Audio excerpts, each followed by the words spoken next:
বরবটি আলু কেটে দিলাম। এখানে বরবটি রান্না করব, ডাল দিয়ে একটা সবজি করব। এখানে ডাল নিয়ে নিলাম। শুটকি ভুনা করব, এখানে শুটকি কেটে নিলাম। এখন গরম পানি দিয়ে ভিজিয়ে রাখবো কিছুক্ষণ।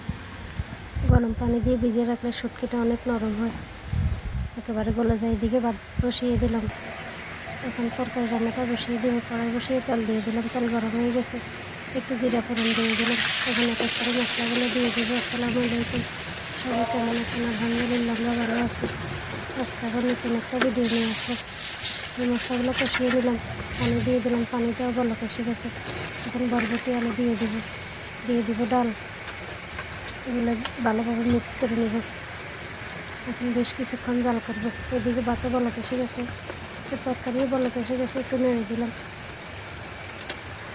এখন বেশ কিছুক্ষণ জাল করে নেব। একটু ঢাকনাটা দিয়ে দিলাম যাতে তাড়াতাড়ি সিদ্ধ হয়ে যায়। এই যে বরবটি কষানো হয়ে গেছে, এখন পানি দিয়ে দিব। পানি দিয়ে দিলাম, পানি দিয়ে একটু মিক্স করে নেব।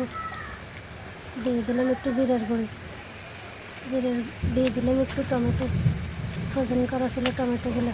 এভাবে রান্না করলে অনেক মজা লাগে খেতে। এদিকে ভাত হয়ে এসেছে, আর একটু জাল করবো। এই তরকারিও হয়ে এসেছে, তরকারিটাও আর একটু জাল করবো।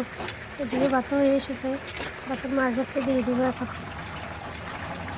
মাছ ধরতে দিয়ে দিলাম। এদিকে শুটকিটাও রান্না বসিয়ে দিব। এখন কড়াই বসিয়ে তেল দিয়ে দিলাম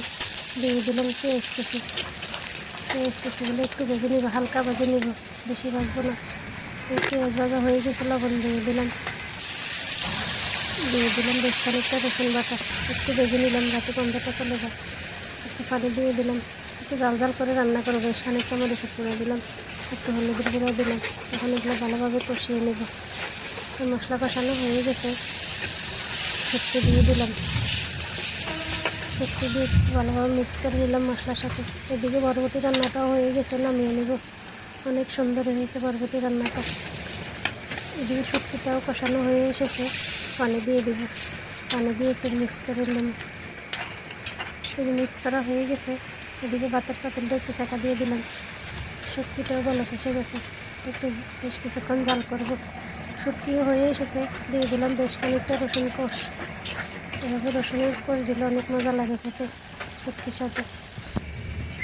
এই যে শুটকি রান্না হয়ে এসেছে, আর একটু শুকিয়ে নামিয়ে নেব। অনেক সুন্দর হয়েছে। যদি একটু লাল লাল দেখা যায়, একটু ঝাল ঝাল লাগে খেতে, অনেক মজা লাগে খেতে এভাবে রান্না করলে। শুটকি রান্না হয়ে গেছে, নামিয়ে নিলাম। এই যে রান্না কমপ্লিট। এখন দুপুরের কাজকর্ম সেরে খাওয়া দাওয়া করব। শুটকিটা কিন্তু অনেক মজাই লাগছে, একটু জাল হয়েছে কিন্তু অনেক মজা লাগছে। এই সবজিটার সাথে খেতে অনেক ভালোই লাগছে। আজকে এ পর্যন্তই। সব ভালো থাকবেন, সুস্থ থাকবেন। যে যেখান থেকে ভিডিওটা দেখেন, ভালো লাগলে লাইক কমেন্ট করবেন। আল্লাহ হাফিজ, সবাইকে ধন্যবাদ।